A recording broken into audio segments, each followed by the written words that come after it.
Hello,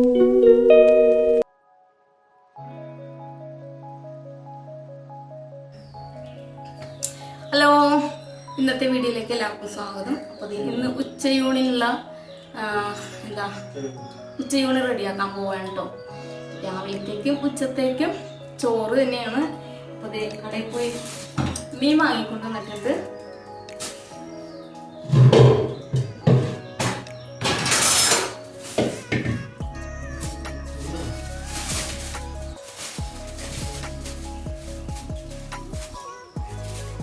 അയില ഒരു 4 അയിലയും കിട്ടിയിട്ടുണ്ട്. പിന്നെ ബാക്കിയുള്ളത് വറ്റയാണ് കേട്ടോ. മീൻ വെട്ടിയെടുക്കട്ടെ. അതിന് മുമ്പ് ചോറ് വാർക്കട്ടെ കേട്ടോ.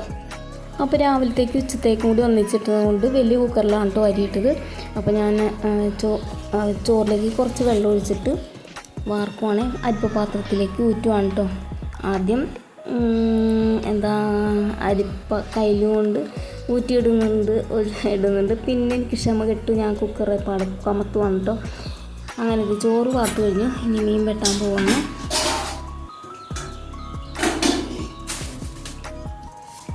അതേ ചോറ് വാർത്ത് കഴിഞ്ഞു. ഇനി മീൻ വെട്ടട്ടെ കേട്ടോ. അപ്പോൾ ഇന്നത്തെ എൻ്റെ വീഡിയോയിലേക്ക് സ്വാഗതം. പറയാൻ മറന്നു, സിങ്കിൽ കുറച്ച് പാത്രങ്ങൾ ഉണ്ടായിരുന്നു കേട്ടോ. അപ്പോൾ ആദ്യം തന്നെ അത് കഴുകിയെടുക്കുവാണ്. പിന്നെ മീൻ വെട്ടാൻ പോവുകയാണ്. അപ്പോൾ അയില ഒരു 4 അയിലേ കിട്ടിയിട്ടുള്ളൂ. ഞാൻ ചെന്നപ്പോഴേക്കും തീർന്നിട്ടുണ്ടായിരുന്നു കേട്ടോ. അപ്പോൾ ആ 4 അയില വാങ്ങിച്ചു. പിന്നെ ബാക്കിയുള്ളത് വറ്റയും കൂടിയാണ് കേട്ടോ വാങ്ങിച്ചത്. ചെറിയ വറ്റയാണ്. അപ്പോൾ അയില തേങ്ങ അരച്ച് കറി വെക്കാമെന്ന് വിചാരിച്ചു, ചാറ് കറിയായിട്ട്. പിന്നെ വറ്റ വറുക്കുകയും കൂടി ചെയ്യാമല്ലോ, അങ്ങനെ വിചാരിച്ചു കേട്ടോ. അപ്പോൾ ഇതേ അയില ആദ്യം വെട്ടിയെടുത്തു. പിന്നെ അതേ വറ്റയും കൂടി വെട്ടിയെടുക്കുന്നുണ്ട് കേട്ടോ. അങ്ങനെ ഇതേ മീനെല്ലാം വെട്ടി കഴിഞ്ഞു. അപ്പോൾ ഒന്ന് പുറത്തുകൊണ്ട് കഴുകി കൊണ്ടിട്ട് അപ്പോൾ അതേ മീൻ വെട്ടി കഴുകി കൊണ്ടുവന്നിട്ടുണ്ട്. ഇനി വറുക്കാനുള്ളതിലേക്ക് മുളക് പൊടിയും ഉപ്പും മഞ്ഞൾപ്പൊടിയും കുരുമുളക് പൊടിയൊക്കെ ഇട്ട് വെക്കുന്നുണ്ട്. ഇനി ഇത് പുരട്ടി വെക്കാനായിട്ട് വേറെ പാത്രം എടുക്കണ്ടെന്ന് വിചാരിച്ച് ചട്ടിയിൽ തന്നെ പുരട്ടിയാൽ മതിയല്ലോ. അപ്പം അയില കറിയിലേക്ക് ഇട്ട് കഴിഞ്ഞിട്ട് അത് ഒന്ന് പുരട്ടി വെക്കാമെന്ന് വിചാരിച്ചു. പാത്രം കഴുകി ഞാൻ മടുത്തു കേട്ടോ. അങ്ങനെ കറി വെക്കാനുള്ള കറിക്ക് വേണ്ട ഇഞ്ചിയും പച്ചമുളക് സവാളയൊക്കെ അരിഞ്ഞെടുക്കുന്നുണ്ട്. പിന്നെ അതൊന്ന് വാട്ടിയെടുത്തതിന് ശേഷം അരപ്പും കൂടി ഇട്ട് കൊടുക്കുന്നുണ്ട് കേട്ടോ. തേങ്ങയും മുളക് പൊടിയും മഞ്ഞൾപ്പൊടിയും കൂടി ചേർത്ത് അരച്ചതാണ്. അപ്പോൾ ഈ അരപ്പൊന്ന് ഇട്ട് കൊടുത്തതിന് ശേഷം പാകത്തിനുള്ള വെള്ളം ഒഴിച്ചു. ഉപ്പും കൂടെ തന്നെ കുടംപുളിയും കൂടി ഇട്ട് കൊടുക്കുന്നുണ്ട്. എന്നിട്ട് അരപ്പൊന്ന് തിളച്ച് വന്നപ്പോഴേക്കും നമ്മുടെ അയില ഇട്ട് കൊടുക്കുവാണ് കേട്ടോ.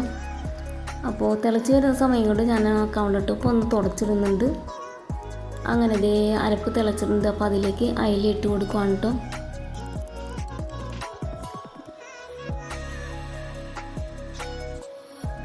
കറി വെന്ത് വരുന്ന സമയം കൊണ്ട് ഞാൻ വറുക്കാനുള്ളത് ഒന്ന് പുരട്ടി വെക്കുന്നുണ്ട്.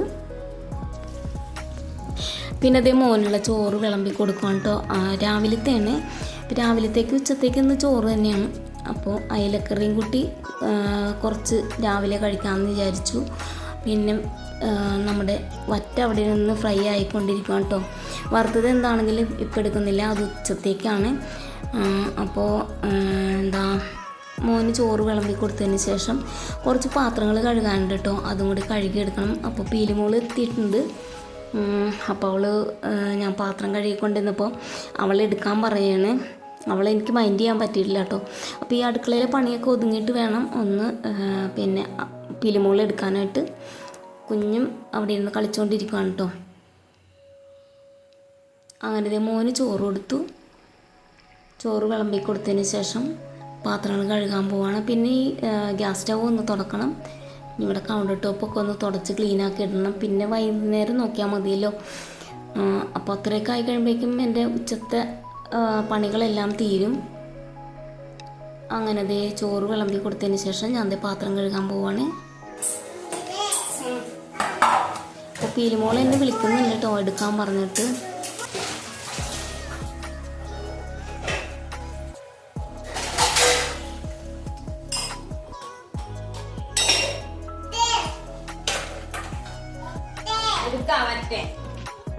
അപ്പോൾ അതേ പാത്രം കഴുകി കഴിഞ്ഞിട്ടോ പിന്നെ സ്റ്റൗവും കൂടി ഒന്ന് തുടച്ചിടുന്നുണ്ട്.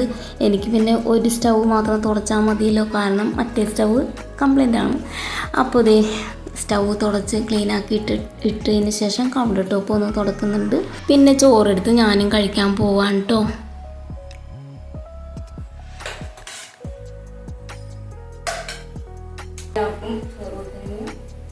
ഞാനും കഴിക്കാൻ പോവാണ് കേട്ടോ. ഇത്രയുള്ള വീഡിയോ അടുത്ത ദിവസം അടുത്തൊരു വീഡിയോ വരുന്നത്. ബൈ.